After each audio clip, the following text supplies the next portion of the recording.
yes we can.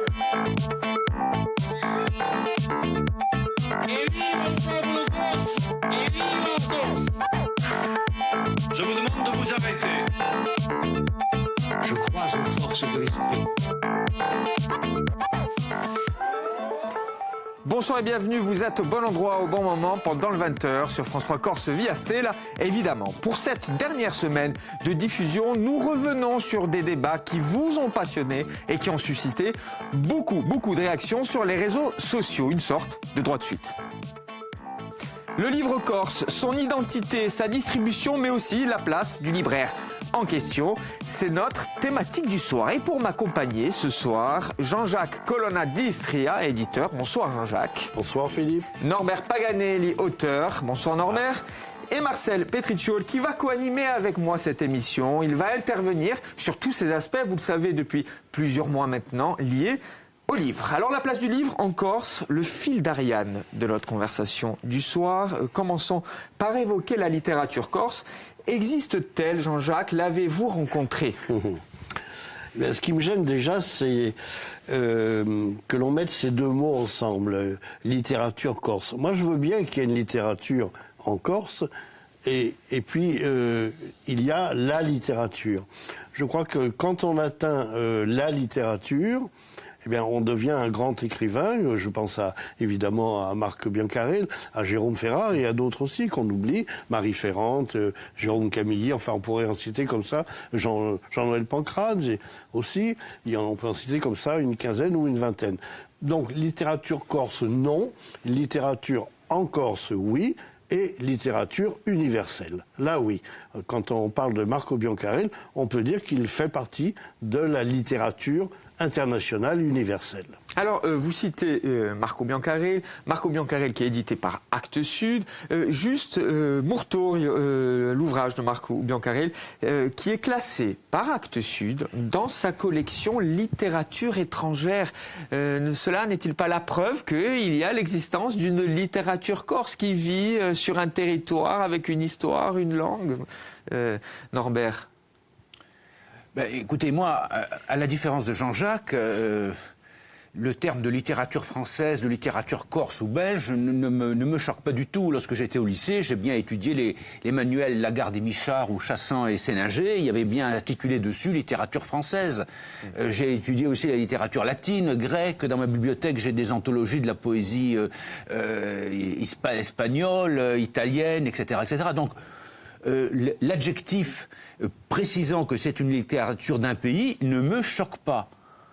Ce qui me choquerait, c'est d'essayer de donner une définition extrêmement précise de ce qu'est la littérature de ce pays. Et là, en général, on se casse la figure parce qu'on n'y arrive pas. C'est quoi la littérature corse? Est-ce qu'un auteur qui vit en Corse, qui n'est pas corse, qui même écrit en Corse, est-ce que c'est de la littérature corse encore? On peut se poser la question. Ouais, si on part du principe que, c'est un principe que j'aimais, hein, après vous allez débattre si vous êtes d'accord ou pas, un territoire, une histoire, une langue, une sorte de triptyque comme ça que l'on peut qualifier de culturel, est-ce que cela peut participer à l'existence, la promotion d'une littérature corse? Mais pas en Corse. Corse. Mais évidemment, parce que pour reprendre le propos de Jean-Jacques, que je ne partage pas, mais je le reprends, avant d'être une littérature universelle. La littérature, elle est bien de quelque part. Oui. Elle utilise bien un véhicule. L'auteur, il a vécu dans un village, dans une contrée ou dans une ville. Donc, il y a bien à l'origine quelque chose de particulier. Mais par ce particulier, présenté d'une certaine manière, il va atteindre l'universel. Ça, c'est évident. Mais il n'est pas d'emblée dans l'universel.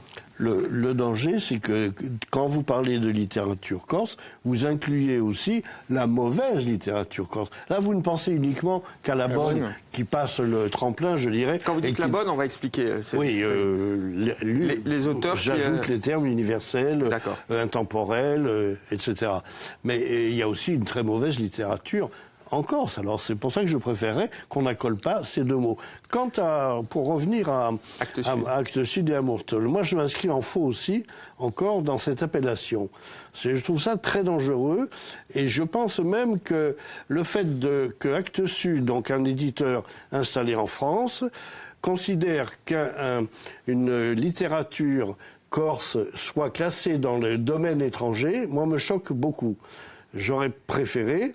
Plutôt dans un domaine régional, alors. Plutôt une rubrique régionale, effectivement, mais pas étrangère, parce que l'étranger, ça veut dire que quoi? Ça veut dire que effectivement la Corse est déjà indépendante, que la Corse et la France sont. Eh bien oui, mais il faut aller jusque là, parce que Ça veut dire qu'il littérature considère la étrangère. Corse comme un pays ami, peut-être. C'est absolument, mais en tous les cas, c'est aussi la considérer comme un pays étranger, hein, qui n'est pas la France. Or, jusqu'à preuve du contraire. On est encore là. Bon, là aussi, moi, ça ne me choque pas parce que la langue corse est bien différente de la langue française. Donc, c'est bien une langue étrangère, quelque part. Régionale. Peu Pas importe, étrangère. peu importe. Étrangère à qui? Mais Et à quoi? étrangère à la langue française. Alors Norbert qui écrit mais en Corse. Hein. en soi, ça ne me dérange pas. Et que vous éditez, Jean-Jacques. ça peut- encore une fois, le problème des limites pose toujours ce genre de dilemme. Alors on va essayer de faire un petit tour, si vous le voulez bien, dans le passé. On va regarder dans le rétro. Dans les années 70, la revue Rigir, qui a révélé ou confirmé des auteurs insulaires, revue très très importante. Cela ne participait pas déjà, selon vous, à l'émergence, à un grand mouvement autour de la littérature et des auteurs corses? Oui, bien sûr, ça Absolument, oui. absolument, complètement. Absolument. Oui. Est-ce qu'il y a un manque aujourd'hui? Alors, il y a eu par la suite une autre revue de Dominique Verdogne en 1997, coordonnée par Dominique Verdone, Bonanove. Est-ce que Là, ça n'incluait pas que la littérature Oui, dans la c'était revue, aussi hein, c'était aussi méditerranéen. Ouais. La revue Rigir, je crois qu'elle a existé pendant une bonne dizaine d'années. C'était vraiment quelque chose d'extraordinaire. Hein. Nous sommes au début du Riaquist. Et là, la culture corse, elle va casser avec l'image d'Épinal qui lui collait à la peau.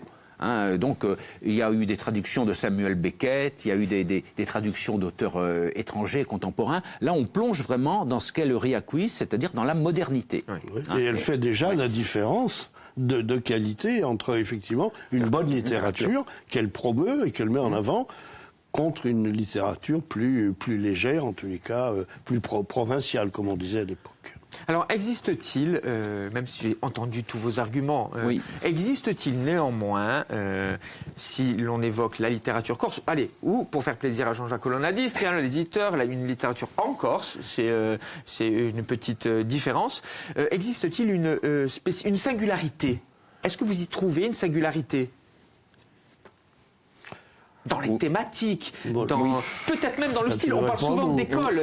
Moi, je ne pense pas. Je pense que, effectivement, là, les thèmes, la pensée, l'état d'esprit est très localisé. Il est très méditerranéen, sinon corse, mais et corse aussi, bien entendu. Mais il est très méditerranéen. Il est spécifique, effectivement. Comme quand Yann Kefelec écrit sur la Bretagne, il y a une spécificité qui touche à la Bretagne. Oui, alors pour répondre à cette question qui est fondamentale, moi j'ai observé que dans beaucoup de textes, je parle des textes poétiques, mais ça doit être vrai également des textes prosaïques, qu'ils soient de forme contemporaine ou qu'ils soient de forme plus classique, il y a quand même une permanence de la thématique des éléments naturels, notamment des pierres. Et vous savez que les Corses étaient réputés pour adorer les pierres, longtemps après le christianisme d'ailleurs. Hein. Il y a cette thématique qui revient de manière un peu lancinante. La pierre, ça veut dire aussi le rapport à l'environnement. Oui, tout à fait. Ça revient constamment dans la littérature. Vraiment, les pierres, c'est quelque chose qui est... Chez Jérôme, chez Marc ou Biancaré, chez Robert, ça revient constamment. Ou chez Marie Ferrand aussi. C'est une constante de la littérature corse. Et traité d'une façon plus moderne aussi. C'est un petit peu ça, c'est qu'on revient sur notre passé, mais on le traite différemment. On le modernise quelque part. Écoutez, il y a un texte collectif qui a été fait par l'Opéra Cultural, qui a été managé par Jean-Pierre Santine, où il y a plusieurs auteurs qui ont mis la main à la pâte. Le titre, Pierres anonymes. Vous voyez ? Norbert, je vous ai souvent posé cette question, mais comme c'est une émission, vous l'avez compris, bilan sur toutes les thématiques que nous avons traitées autour du livre en Corse, de la littérature insulaire. Norbert, vous écrivez en langue corse, vous avez reçu le prix du livre corse. Pour vous, c'est indispensable, c'est concomitant presque de votre pensée, on suit l'écriture, elle se fait forcément en langue corse. Je ne peux vous donner qu'une réponse personnelle. Moi, il se trouve que, c'est pour vous, il se trouve que dans ma trajectoire, un jour, j'ai décidé de tenter d'écrire en langue corse. Et j'ai rencontré quelques difficultés parce que le matériel dont je disposais était plus faible que celui que je disposais en langue française. On va dire le sac à mots, vous voyez, était plus faible. Et bien, cette manière d'affronter la difficulté m'a servi dans l'écriture parce que j'étais obligé d'aller à l'essentiel, de descendre au fond de moi. Et depuis, j'écris plus facilement en langue corse qu'en langue française. Voilà, mais ça c'est une réponse tout à fait personnelle. Mais c'est pour ça que vous êtes là aussi, pour donner... vous savez, on parle souvent de l'intime pour aller reprendre un terme qui est courant dans cette émission, et dans celle-ci particulièrement, à l'universalité. Donc voilà, de l'intime à l'universalité, il n'y a qu'un pas que nous osons franchir. Alors évidemment, lorsque l'on parle de littérature, lorsque l'on parle de la place du livre dans la société, forcément, on vient à évoquer le libraire dans un monde de plus en plus connecté, grandes enseignes, très présentes en Corse depuis quelques années, multinationales américaines de vente en ligne également, révolution numérique, culture du Big Bang littéraire. La question se veut directe. Marcel, c'est à vous que je la pose. Vous étiez libraire. Est-ce que votre métier va disparaître? Le libraire va-t-il disparaître? Non. Non, je pense que les librairies vont continuer à exister. D'ailleurs, on peut noter qu'il y a même de plus en plus de librairies qui reprennent du poil de la bête, notamment les librairies spécialisées et les petites librairies de quartier, parce que les gens ont toujours et auront toujours besoin de conseils, ce qu'il n'y a pas dans les grandes surfaces. Alors avant, il y avait un équilibre entre grandes surfaces, grandes enseignes et librairies, qu'il n'y a plus maintenant. Mais encore une fois, les gens reviennent à l'essentiel, c'est-à-dire le conseil et la proximité.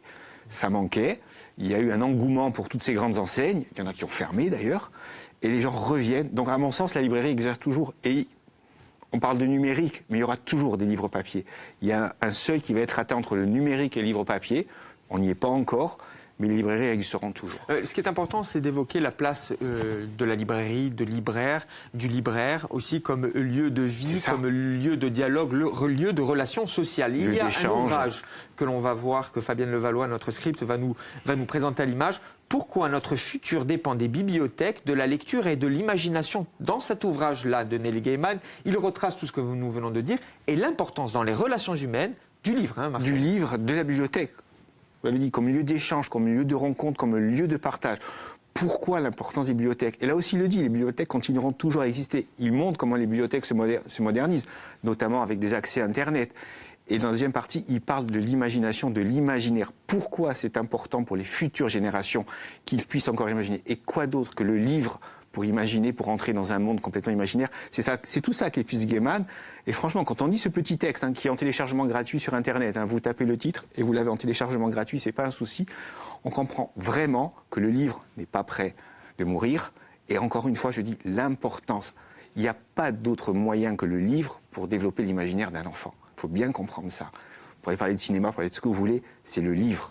Le livre pour développer l'imaginaire d'un enfant et par corrélation le libraire qui vous incite à découvrir des ouvrages. Norbert, sur cette question du libraire, finalement aujourd'hui dans un monde de l'immédiateté, tout va très vite, d'ultra-connexion, est-ce que le libraire est le seul, la librairie est la seule place, lieu du livre aujourd'hui?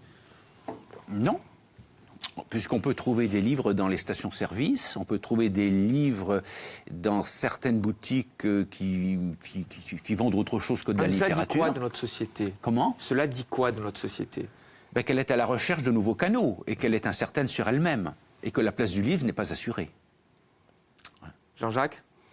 Oui, c'est une bonne réponse. Je trouve que malheureusement, il enferme trop. Il y en a trop qui ferment. Encore c'est le cas. C'est manifeste. Il y avait encore 9-10 librairies à Ajaccio et autant à Bastia il y a quelques années, il y a 7-8 ans. Il y en a 3 à Ajaccio et 3 à Bastia. C'est quand même difficile. Alors, c'est vrai moi je suis persuadé que... 3 à Ajaccio, par exemple, vous comptez aussi une grande distribution, oui. Voilà, exactement. La FNAC est un vrai libraire. Donc, la librairie La Marge, on va citer le 3. La librairie La Marge et la librairie des Palmiers. À Bastia, c'est la librairie Pape, la librairie Album.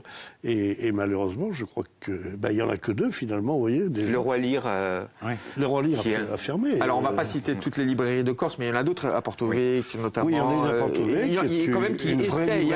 Exactement. Des vraies librairies, il y en a très peu. En Corse, elles se comptent sur les 2 doigts de la main, pas plus. Mais cela, encore une fois, alors il y a évidemment la dimension économique. Je vais donner juste un chiffre. Vous connaissez aussi bien ce problème, Jean-Jacques. La rentabilité de la librairie physique est l'une des plus faibles de l'ensemble des commerces de détail. Elle représente 1,4% du CA en moyenne. Comprenez bien, 1,4%, c'est extrêmement faible. C'est un commerce, certes, c'est un commerce de l'esprit, mais c'est avant tout un commerce, une librairie. Et cela pose problème. 1,4 avant impôt. Oui, vous avez raison. Parce qu'en fait, vous avez raison. Dans la réalité, on descend à 1. Vous avez raison de le signaler. Vous avez raison de le signaler. Et c'est dramatique. Alors, est-ce qu'il ne faut pas réinventer le métier de libraire? C'est la question, en fait, que je vous pose véritablement. Un libraire, un auteur, un éditeur réunis sur le plateau de Pendant le 20h, est-ce que la question, aujourd'hui, elle n'est pas là au XXIe siècle? Oui. Pour moi, oui aussi. Probablement. Il faut réinventer. Mais ça ne va pas être facile. Il y a quelques formules qui sont un petit peu expérimentées sur le continent. En Corse, pas trop encore, mais il y a des librairies, restaurants. C'est pas nouveau, hein. Non, mais sous des formules plus modernes aussi, où on peut manger, boire un café. Bon. Il y a ça, il y a des librairies aussi où on vend carrément des vêtements ou autre chose. Donc on va trouver quelque chose. Alors, excusez-moi, je ne vais pas faire mon conservatisme de service, mon esprit conservateur. Est-ce que tout de même ça ne désacralise pas le livre? Je me fais l'avocat du diable, hein. Oui, Philippe, ça désacralise le livre de la même manière que le Centre Beaubourg a désacralisé les musées traditionnels où on allait avec votre complet veston, un peu comme vous êtes habillé aujourd'hui, parce qu'on se faisait un devoir de se présenter bien à la culture, et aujourd'hui on y va en jean. Voilà, je crois que si le livre et la vente du livre ne s'adaptent pas à la vie d'aujourd'hui, c'est sûr que le décalage va devenir grandissant et on va trouver, les jeunes vont trouver la librairie, surtout, il faut désacraliser. Voilà, il faut désacraliser. C'est ça, il faut arrêter de penser qu'il n'y a que des intellos qui vont dans la librairie. Non, puis il faut y changer. On sait qu'un libraire ne gagne pas d'argent, c'est par de marge. Pourquoi vendre des t-shirts de super-héros, vendre des figurines? Ça se fait de plus en plus. Il n'y a que comme ça aussi. Et puis, je crois que le libraire, aujourd'hui, a un autre rôle, c'est de rendre les services qui sont rendus aujourd'hui par la correspondance, je dirais, par Internet.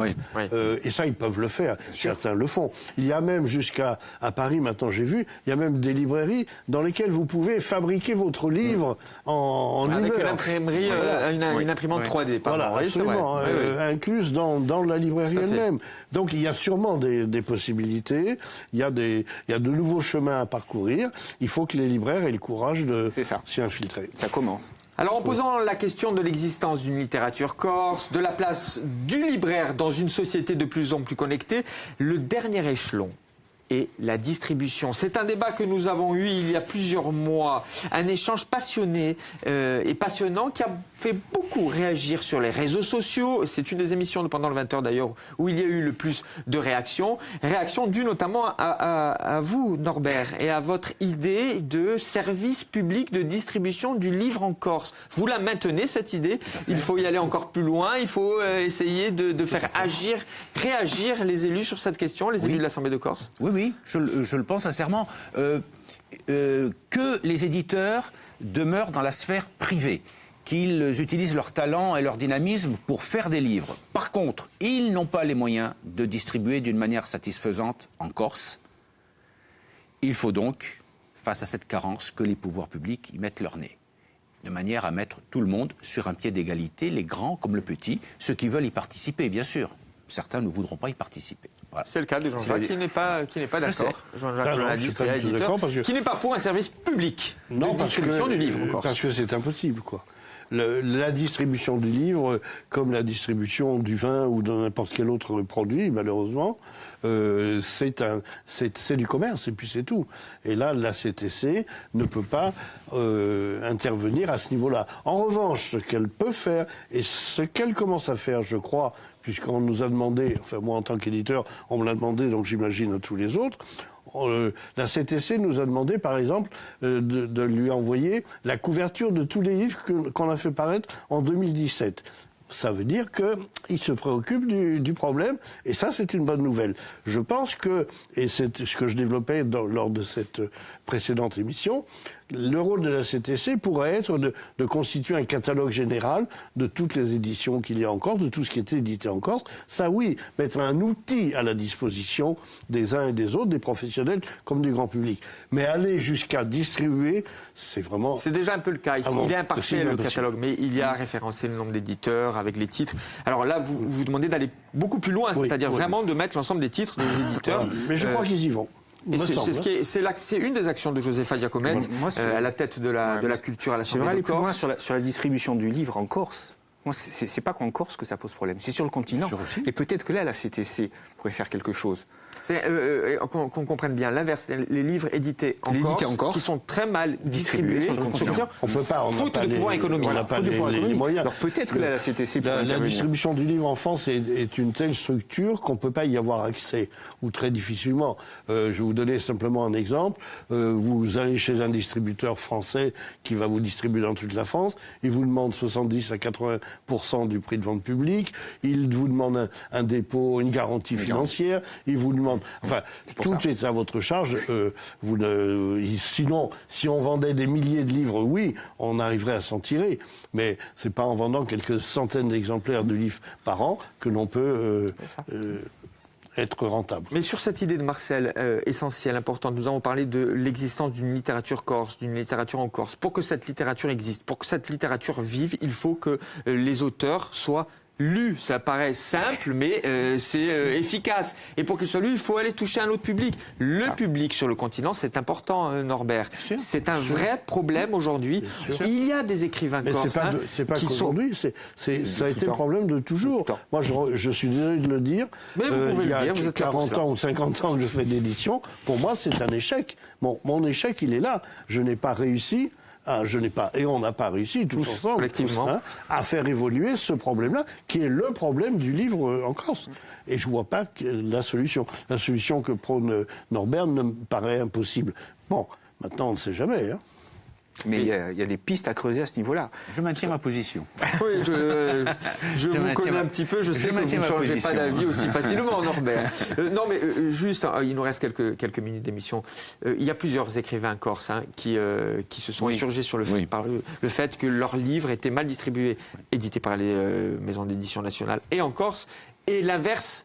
Vous éditez des auteurs corses, maison d'édition corse, mal distribués sur le continent. Alors, on a le sentiment que c'est une espèce de serpent de mer comme ça. Parce que c'est le problème de la distribution en France qui est comme ça et qui est mal organisé, du moins, par des monopoles en notre faveur, quoi. Un mot sur l'action. Alors, on va sortir un petit peu, mais c'est une émission bilan culture également que nous vous proposons. Un mot sur l'action, sur la réception que vous avez de l'action de Josefa Giacomette et à la tête de la culture à l'Assemblée de Corse. Allez, Norbert. Bien, écoutez, pour l'instant, je n'ai pas vu de résultats très concrets. Je sais qu'il y a eu une consultation des... Une large consultation, tout de même. C'est assez inédit. Mais je ne sais pas ce qu'il en est ressorti de cette consultation. Et là, nous allons arriver dans quelques mois aux 2 ans de cette mandature, à moins qu'il y ait des choses nouvelles qui sortent, concrètes. J'ai envie de dire, je ne perçois pas bien ce qui a changé depuis le... Manque de perception de l'action sur la culture de Josefa Giacomette et de l'exécutif en général. Moi, je serais encore plus dur.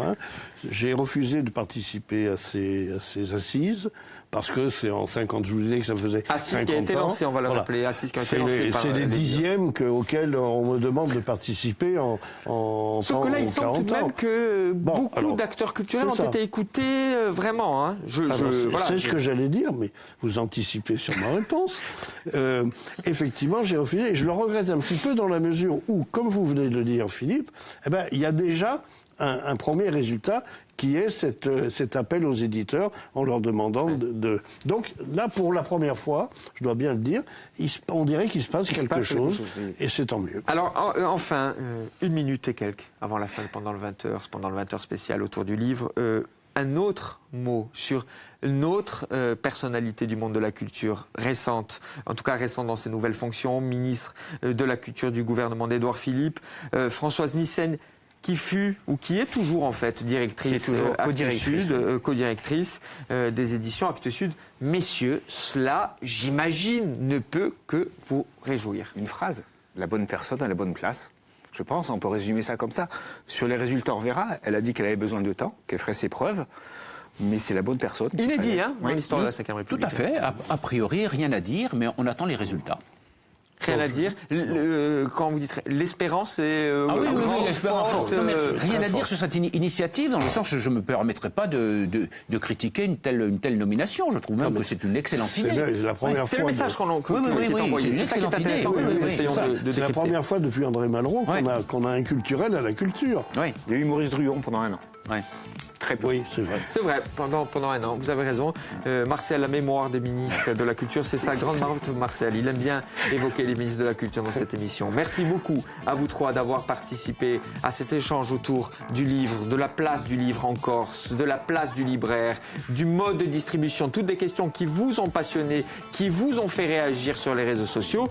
Merci, je vous dis à demain. Demain, autre débat, même séquence autour d'une thématique qui est revenue beaucoup dans vos commentaires. Les enjeux géopolitiques en Méditerranée. Les amis, à l'année prochaine, peut-être à la saison prochaine.